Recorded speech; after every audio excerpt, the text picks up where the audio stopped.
Ya estamos en contacto con alguien que es asambleísta por Cochabamba, Bolivia, el MAS, y lo que estamos noticiado lo que pasó ayer. Por lo menos los medios hegemónicos hablaban de golpe de Estado. Estamos en contacto con Sergio de la Cerda. ¿Qué tal? ¿Cómo te va? Russo te saluda. ¿Cómo andás? Hola, muchísimas gracias por la entrevista. Un afectuoso saludo desde Cochabamba, Bolivia, al siempre generoso pueblo argentino. A ver, hay dos versiones. Medios hegemónicos me dicen golpe de Estado en Bolivia. Otra versión me dice un autogolpe. ¿Por cuál te inclinas vos? Mire, es un panorama realmente complejo el que estamos viviendo en Bolivia desde hace más o menos un año. En efecto, se ha tratado de una irrupción, una acción militar el día de ayer en la ciudad de La Paz a cargo de un par de regimientos que han tomado Plaza Murillo, pero cuya acción está por verse aún en su autoría material e intelectual en toda su magnitud. Pasa que lamentablemente nuestro gobierno nacional, a la cabeza del presidente Luis Arce y del vicepresidente David Choquehuanca, desde hace un buen tiempo han venido desinstitucionalizando entidades tan importantes como el órgano judicial, luego el órgano electoral y ahora las Fuerzas Armadas. Este Mm. señor que encabezó ayer esta intentona de golpe en Bolivia, el general Zúñiga, fue denunciado hace ya 2 años por el compañero expresidente Evo, quien recordó que este señor estaba acusado por temas de corrupción en la distribución de bonos sociales por un monto de más de 2 millones de bolivianos, quien recordó que este señor había ocupado el puesto 40 en su promoción del ejército, lo cual lo inhabilitaba de todos los modos posibles para ser comandante del ejército. Y sin embargo, el gobierno ha insistido en dar posesión a esta autoridad hace 2 años y hace una semana, siendo que nuestra constitución prohíbe de manera expresa, concreta, taxativa que los cuerpos armados se expresen políticamente.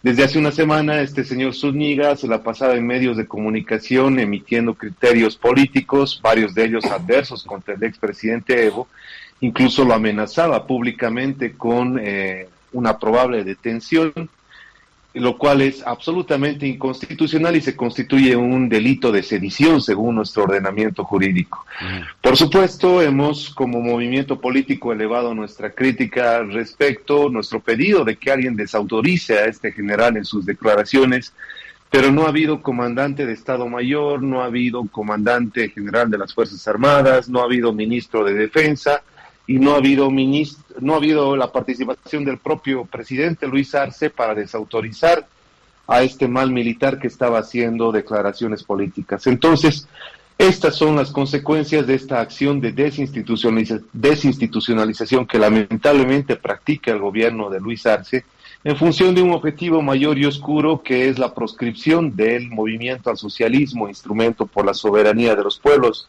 el movimiento político que lidera Evo, y de la inhabilitación además de Evo como candidato en las venideras elecciones generales de 2025. Este es más o menos el panorama acá en Bolivia. Ahora, Sergio, ¿no le llama la atención que el golpe de Estado no tuvo éxito porque por lo menos la mitad de los soldados llegaron tarde o no llegaron? Es así, hemos estado revisando incluso las primeras declaraciones del general, o bueno, ahora ex general Zúñiga, que en primer lugar además inculpaba al propio presidente Arce en este tema, decía que él nada más había cumplido una orden presidencial emitida el pasado domingo, y el día de hoy se refería a que no habían tenido éxito porque no habían llegado tarde, o iban a llegar tarde más bien el resto de las unidades militares. Es ciertamente muy raro, muy extraño todo lo que ha ocurrido y el gobierno le debe muchísimas explicaciones a la gente aún. Es muy atípico un golpe de Estado que se perpetre, al menos en nuestro país, de los más de 40 que hemos vivido, a plena luz del día, con los medios de comunicación estando presentes, sin que el cabecilla del golpe además exija de manera directa la renuncia del presidente, sin que intente apresarlo. Hemos tenido ahí un ministro de gobierno además envalentonado, golpeando tanquetas sin la reacción de los militares. Es realmente un hecho muy extraño, pero no por ello menos condenable. Los bolivianos hemos hecho fuerza por conservar nuestra democracia más de lo que desde lo que hemos sufrido nuevamente en 2019, y así ha respondido el mismo compañero Evo Morales. Pese a todos estos ataques que vienen del gobierno, a la acción de ministros operando la justicia, el órgano electoral, etcétera, Evo fue el primero en alertar mediante sus redes sociales de movimientos irregulares de tropa desde el mediodía. Y a continuación, además, fue el primero, incluso antes que el propio presidente Luis Arce, en denunciar ante el mundo que en Bolivia se estaba por perpetrar un golpe de Estado y en llamar a una movilización nacional, a un bloqueo nacional de caminos para resistir y defender la democracia.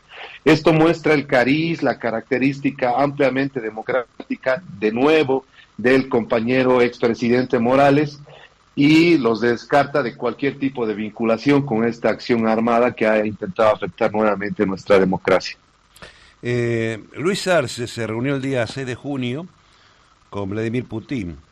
El litio es el petróleo actual y Bolivia tiene una de las principales reservas del mundo. ¿Cómo juega esta variable? El litio, en efecto, fue además una de las causas fundamentales del golpe de Estado que hemos sufrido en 2019. El gobierno nacional tenía prácticamente acuerdos ya con empresas europeas para comenzar a explotar de manera masiva este recurso natural, más allá de nuestra política soberana de explotación que ya había sido puesta en marcha.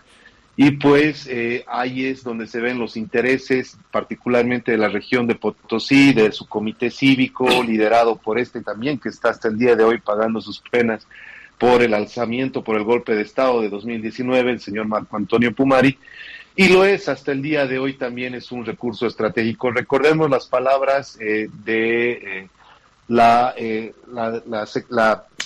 más bien la representante del Comando Sur de Estados Unidos, que hace poco visitó a Argentina, por cierto, la señora Laura Richardson, que señaló que el litio que está en Bolivia y en otros países de la región, aunque en mucha mayor cantidad en Bolivia, es un recurso estratégico para los mismos Estados Unidos. Y sin lugar a dudas esto despierta pues un interés mayor. En torno a este tema, de manera reciente se ha denunciado con evidencia documental que tristemente la familia del propio presidente Arce había estado negociando el litio incluso antes de las elecciones nacionales de 2020.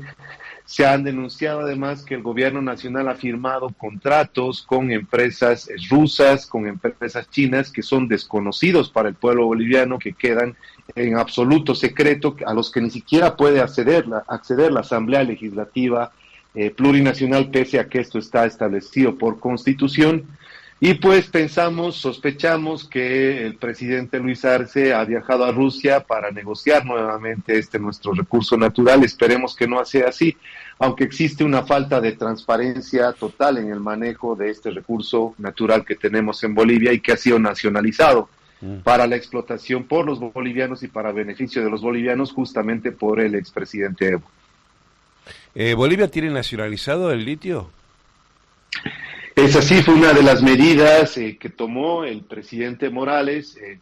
No estoy seguro si en el año 2016 o 2017, que nacionalizó los recursos también de litio en Bolivia, habida cuenta de la importancia estratégica de este mineral para el cambio de matriz energética, no solamente en Bolivia, sino desde luego en el mundo. Y lo que Evo intentó hacer a continuación fue conseguir aliados para que este recurso se explote con tecnología extranjera, pero a su vez que se deje esta tecnología en el país, lo cual dio resultados infructuosos porque las transnacionales siempre optan por nada más que explotar los recursos naturales, y es por ello que el expresidente Evo inició una política soberana de explotación de litio que estaba dando importantes resultados, importantes réditos, pero que fue interrumpida no solamente desde el golpe de Estado de Yanine Áñez en 2019, sino a continuación por el propio presidente Luis Arce, que dejó abandonado lo hecho y que a continuación más bien se dedicó a perseguir al exministro de Minería, acusándolo falsamente de hechos de corrupción. Arce nos contó el cuento de que él había conseguido otras tecnología, de la extracción directa de litio, pero estudios técnicos demostraron la inviabilidad de implementación de esta tecnología en el país, y es así que este tema quedó absolutamente abandonado hasta el día de hoy, y solo los únicos recursos, pocos comparativamente, que percibimos ahora son los que provienen de lo que dejó Evo a partir de esta política de explotación soberana. Por último, Sergio, cuando vos me decís que el presidente boliviano se reúne con el presidente ruso, hablan del litio, habla de negociación, ¿de qué estamos hablando? ¿De venta de litio o de entrega gratuita de litio? Habría que conocer los términos. Esa es la pena, que el gobierno nacional no tiene ninguna transparencia, no solamente en este tema del litio. Fíjese que a continuación del regreso del presidente Arce a Bolivia, su ministro de Obras Públicas anunció que estaba llegando barcos de Rusia con carburantes para el país, lo cual fue a los pocos días desmentido por el presidente de Yacimientos Petrolíferos Fiscales de Bolivia.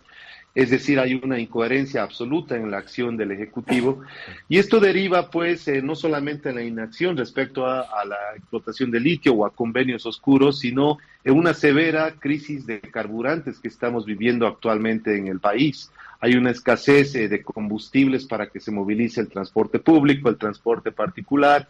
Hay, por otro lado, una escasez también de dólares. Con los hechos recientes de ayer, la cotización paralela del dólar se ha vuelto a disparar en Bolivia. Hay alza de los productos de la canasta familiar.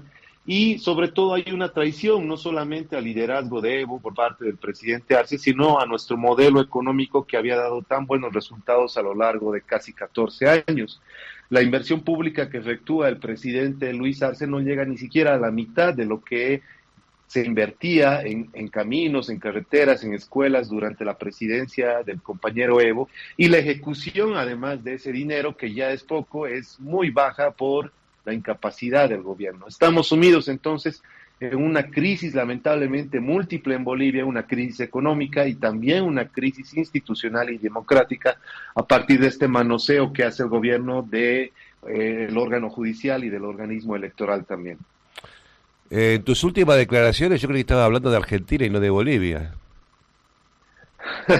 Es así, bueno, probablemente las cifras macro no sean de una realidad tan crítica como la que ustedes tienen en cuanto a la inflación, pero la gente lo percibe, una desmejora muy notoria en la economía, una carencia de nuevas fuentes de trabajo, una cotización del dólar que antes lo teníamos durante la presidencia de Evo en una cifra fija, ¿no?, que nunca se movió, y que ahora se ha elevado más de 20 puntos en el mercado paralelo durante el gobierno de Luis Arce, y a ello se ha sumado esta escasez que la vivimos a diario de combustible en los surtidores del país.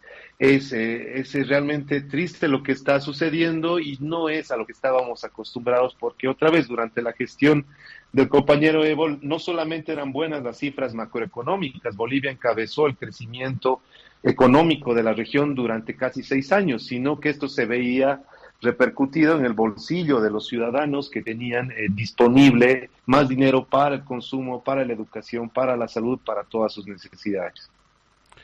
Sergio de la Cerda, gracias por tu tiempo aquí en Comunas AM en Radio Belgrano.